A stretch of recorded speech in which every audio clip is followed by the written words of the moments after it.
Perintah.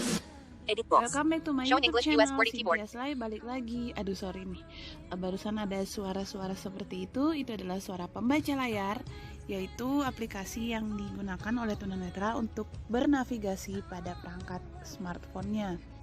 Nah kebetulan saat ini gue menggunakan perangkat Android, jadi gue pakai pembaca layar di Android di Talkback. Kebetulan merek handphonenya Samsung, bukan endorse ya, tapi just tell you. Cuma mau bilang bahwa sekarang gue lagi pakai Samsung. Jadi buat kalian yang non tunanetra, untuk pembaca layar tetap juga ada di handphone kalian, tinggal diaktifin aja. Oke, gue nggak ngebahas pembaca layarnya, tapi kali ini gue mau ngebahas tentang cara memilih judul, deskripsi, dan menambahkan keyword atau hashtag atau tag di konten YouTube. Nah, emang gue masih YouTuber pemula, tapi dari awal gue mulai menseriusi dunia per-YouTuban ini, gue searching, gue research gimana cara membuat judul yang baik, gimana caranya supaya di antara jutaan YouTuber, terus konten kita itu ketika dicari muncul gitu loh di pencarian. Jadi guys, Google, YouTube itu sama seperti Google, dia search engine juga, mesin pencarian juga. Jadi kalau Google kita kenal punya search SEO atau search engine optimization. Nah di YouTube juga ada. Karena seperti gini, misalnya kita nyari judul resep membuat resep membuat masker alpukat, misalnya kayak gitu. Itu namanya SEO guys, karena kita nyari judul. Nah kalau channel kita udah dikenal sama algoritma YouTube, itu SEO, ketika orang ngetik seperti itu, konten kita akan muncul di beranda, di hasil pencarian. Sama kayak kita misalnya search judul atau sesuatu deh, ketik sesuatu di Google, itu kan ada di halaman pertama itu beberapa hasil yang teratas gitu loh guys. Nah gimana caranya supaya judul gue itu tidak tenggelam gitu loh, tetap jadi bisa muncul di beranda YouTube. Itu gue bener-bener memang cari tahu. Nah kalau orang awas itu bisa research, bisa ketika membuat judul itu dia bisa menggunakan macam-macam tools, misalnya aplikasi TubeBuddy.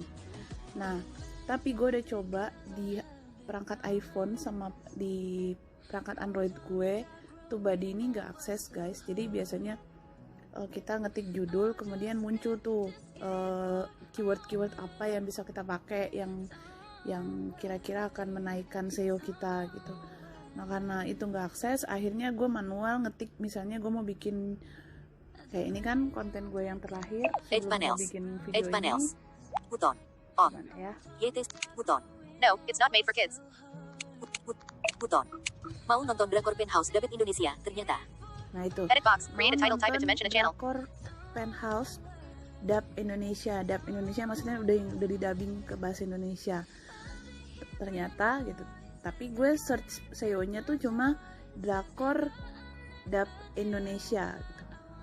Sorry, judulnya tadi mau nonton Penthouse drakor Penthouse, judulnya Penthouse Dub Indonesia. Jadi gue ketik drakor Dub Indonesia, nanti muncul tuh judul-judul yang kayak gitu, yang mengandung keyword atau kata kunci seperti itu. Nah berarti ini bisa nih dibikin judul gitu. Nah kenapa gue bikin kayak gini, karena pernah ada yang ngasih tau gue bahwa kalian jangan sampai kamu supaya pengen judul kamu viral terus kamu bikin judul yang aneh-aneh yang malah nggak kedetek sama SEO YouTube gitu. Ada beberapa orang yang suka bikin judul-judul supaya terlihat supaya mungkin tujuannya biar viral, terlihat wow gitu, terus akhirnya bikin konten yang judulnya malah strange, malah aneh gitu. Oke, nah ini kan tadi udah ya, di judul kan kita terbatas di 100 karakter, berarti include sama spasinya. Nah sekarang masuk di deskripsi. Button Ceritanya hari ini mau nonton drakor dubbing bahasa Indonesia, tapi aplikasinya kayak gini, jadi gak nyaman deh nontonnya. Buat teman-teman sesama tunanetra yang tahu aplikasi yang lebih akses, share dong di kolom komentar infonya. Jangan lupa like, komen, subscribe dan nyalain lonceng notifnya ya. Tagar YouTuber tunanetra, tagar drakor dubbing Indonesia, tagar Cynthia Sli, tagar edisi tagar tunanetra YouTuber, tagar tunanetra ngevlog, tagar vlog tunanetra. Oke, semoga bisa didengar ya teman-teman yang pengguna pembaca layar. Nah tadi kan jadi gue ulang di dalam deskripsi ini kan lebih banyak ya, kita bisa tulis lebih panjang. Tapi juga kita jangan terlalu berbunga-bunga, karena ketika kita share ke orang itu hanya 1-2 baris awal kalau nggak salah yang kebaca gitu. Selanjutnya langsung ketutup sama HTTP gitu. Tapi ketika orang buka deskripsinya baru jelas. Nah, jangan juga terlalu berbunga-bunga. Di sini judul gue ulang lagi di deskripsi ini di awal-awal. Jadi gue ceritanya mau nonton drakor dub Indonesia. Itu kan ada SEO-nya gue ulang di sini. Keywordnya gue ulang. Drakor SEO drakor dub Indonesia. Jadi gue milih seperti itu. Kemudian nanti bagusnya di hashtag itu kita tulis lagi kayak gitu. Keyword kita ulang di hashtag. Nah, biasanya tuh hashtag ini 3 hashtag pertama yang akan kebaca tuh. Tapi ketika kita buka deskripsi baru muncul tuh hashtagnya banyak. Nah, gue punya 3 hashtag atau tagar utama yang selalu gue tulis di tiap di deskripsi dan juga di menu tag apa sih bacanya sebenarnya, tag atau tag TAG. Nah, di situ gue punya 3 keyword, yaitu YouTuber tunanetra, terus nama channel gue sama tunanetra YouTuber.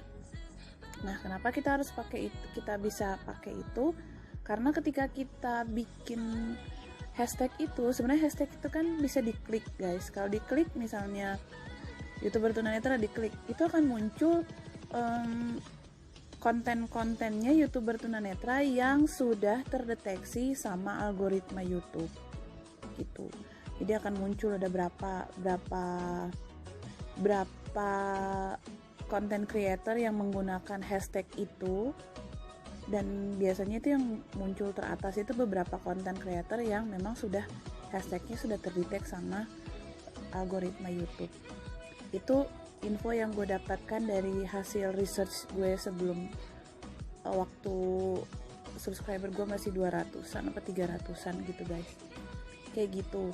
Nah, oh ya, dari sisi pengguna pembaca layar, gue mau ngasih tahu ketika kita menulis hashtag itu sebaiknya di end paragraf dulu, dimasuk ke paragraf baru, terus misalnya menulis hashtag YouTuber tunanetra atau tagar YouTuber tunanetra. Ini di deskripsi ya.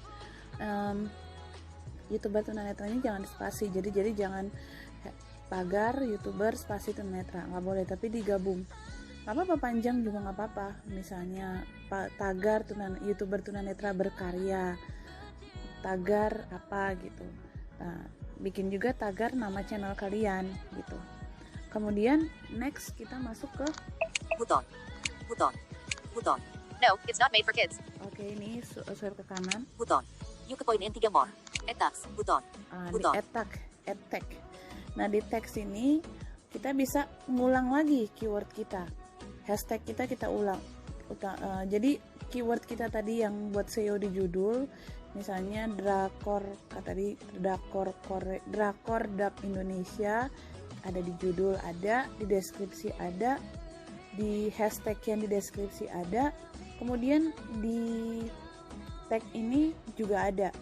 Nah, kalau gue biasanya kalau nulis tag, biasanya gue taruh di catatan di tempat lain dulu, di tempat pengeditan lain dulu, terus baru gue kopas ke sini gitu. Jadi lebih gampang kalau buat gue. Nah, bedanya kalau di sini penulisannya misalnya hashtag YouTuber tunanetra itu dikasih koma, spasi, hashtag drakor dub Indonesia, koma, spasi gitu, nanti sampai terakhir baru nggak pakai koma lagi. Katanya sih seperti itu yang benarnya gitu. Oke guys, semoga ini bermanfaat, tapi just info, dengan trik ini itu cukup mendatangkan viewers yang signifikan banget ya. Jadi setelah gue edit seperti itu, viewers gue lebih banyak dan ketika gue ya sebagai YouTuber pemula sampai sekarang pun gue masih main tukeran SEO sama teman-teman YouTuber pemula juga di grup-grup gitu. Tukeran SEO gue tuh muncul ketika gue suruh ketik misalnya SEO gue tuh yang sering gue kasih nih, jangan rampas guiding blog tunanetra. Nah itu muncul.